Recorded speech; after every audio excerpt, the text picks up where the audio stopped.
Good evening and welcome to our Hairenik Media News broadcast. I'm your guest host, Ani Zargarian, bringing you this week's top stories.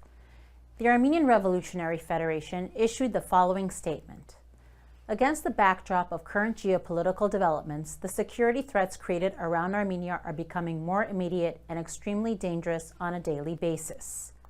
The anti-Armenian militaristic and expansionist statements and actions of Azerbaijan's leadership are taking on an increasingly unrestrained and are becoming ultimatums.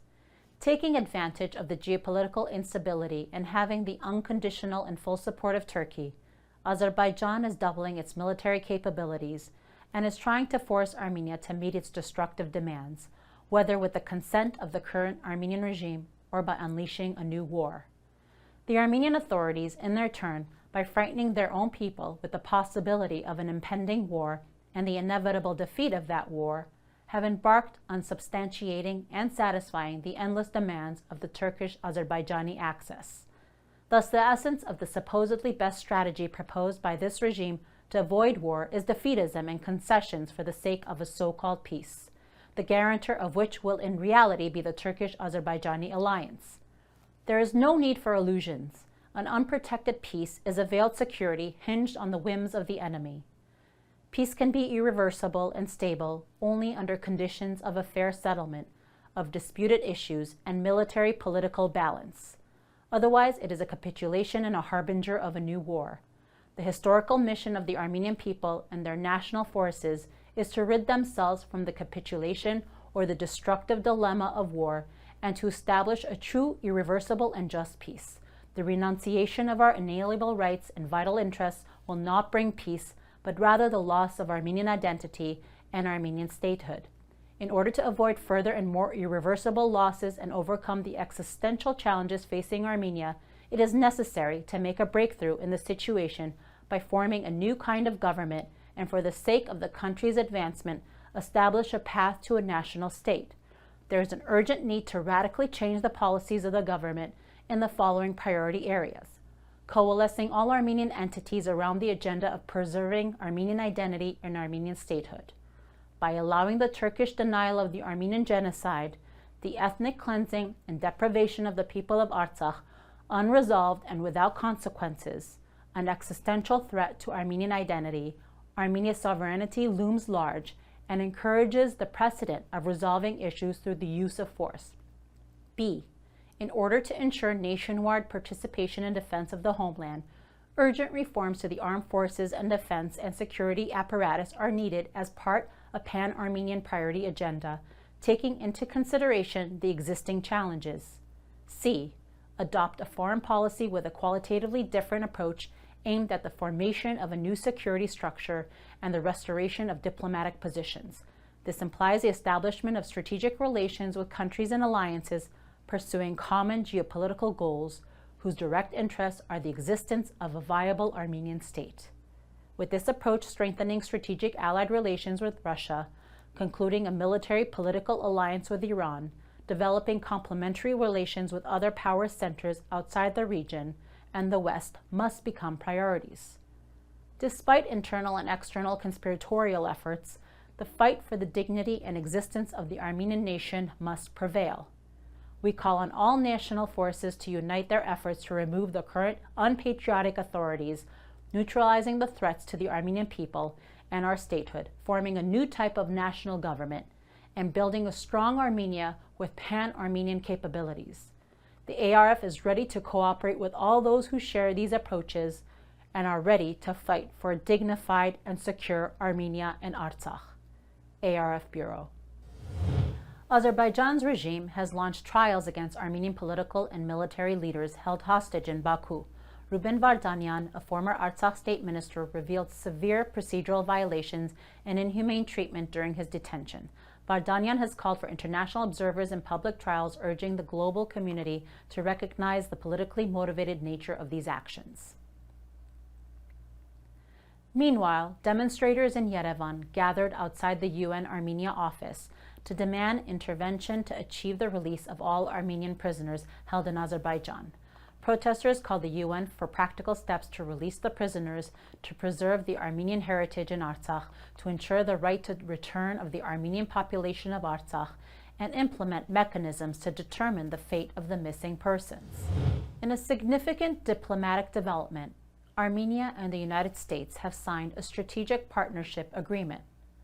Armenian Foreign Minister Ararat Mirzoyan and U.S. Secretary of State Antony Blinken formalized the deal in Washington, focusing on areas including defense and security, economic development, democratic reforms, energy, and technology. This agreement represents a strategic pivot, with Armenia looking to deepen its ties with the United States while balancing its relationships with other regional powers. Blinken hailed the agreement as a milestone, while Mirzoyan emphasized its importance in strengthening bilateral relations during challenging geopolitical times.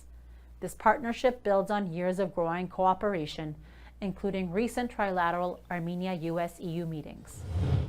While remarking that the peoples of Armenia and Russia share a deep historical friendship, Russian Foreign Minister Sergei Lavrov stated that relations have become unclear, reflecting the complexity of Armenia's foreign policy choices in the present geopolitical climate.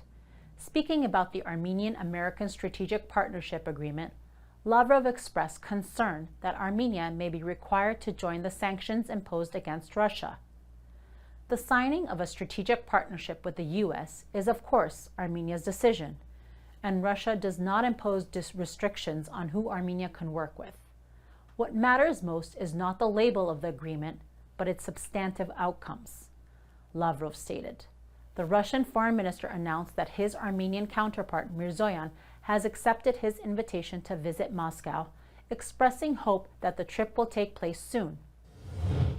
Moscow has expressed concern over Armenia's decision to begin applying for European Union membership, seeing it as a potential step away from the Eurasian Economic Union.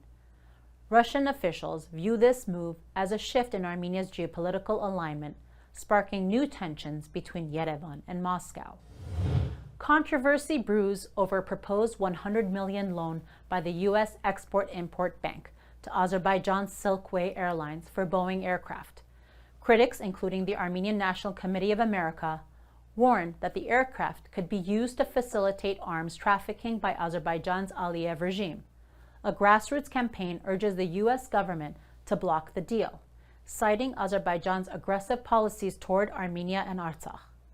Silkway Airlines, closely tied to the Aliyev regime, has been implicated in numerous investigations, including by the Organized Crime and Corruption Reporting Project, for transporting illicit arms used in Azerbaijan's assaults on Artsakh. In Brussels, Kaja Kallas, the EU High Representative for Foreign Affairs, has proposed extending the EU's civilian mission in Armenia for another 2 years. This mission, established to monitor security along the Armenia-Azerbaijan border, remains contentious. While Armenia sees it as a stabilizing force, Azerbaijan has criticized the mission, alleging espionage and regional destabilization. A final decision on the mission's extension is expected soon. Armenia has agreed to dissolve the OSCE Minsk group as a part of Azerbaijan's peace proposals. Prime Minister Nikol Pashinyan announced the decision on Facebook, suggesting the formation of a joint expert committee to address refugee issues between the two countries. This move has been met with criticism, given Azerbaijani President Ilham Aliyev's continued provocative rhetoric.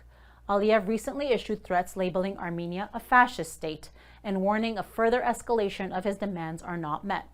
Meanwhile, discussions surrounding Armenia's constitutional amendments and military downsizing continue to raise concerns about the country's sovereignty and security. Iranian Foreign Ministry spokesperson Ismail Baghai said the security in the South Caucasus should be ensured by the regional countries without external interventions. According to him, Iran's relations with Azerbaijan and Armenia are significant, and security in the South Caucasus is of great importance to Iran. Iran utilizes every potential to maintain and enhance security in this important region. The visit of the Secretary of Iran's Supreme National Security Council, Ali Akbar Ahmadian, to these two countries aims to strengthen dialogue between them. Fires across the Los Angeles area have caused widespread devastation, claiming at least 24 lives, leaving 16 people missing, and destroying over 12,000 structures. More than 60 square miles have been scorched, displacing tens of thousands of residents and forcing over 150,000 to evacuate. The catastrophic wildfire has also destroyed the Pasadena campus of Sahag Mesrop Armenian School. In response to the crisis, the ARF Western USA convened a meeting in Glendale, bringing together Armenian organizations from across the region to form a unified task force. The group pledged to coordinate resources, unite manpower, and address the immediate and long-term needs of those affected by the wildfires. Their efforts aim to streamline relief initiatives and provide critical support to impacted communities. In sports, Armenian midfielder Vahan Bichakchian is reportedly finalizing a transfer to Legia Warsaw, Poland's 15-time champion club. The move marks a significant milestone in the player's career, with Legia set to bolster its squad for the season ahead. Thank you for joining us tonight. Don't forget to follow us on YouTube, Facebook, Instagram, and X. Good night.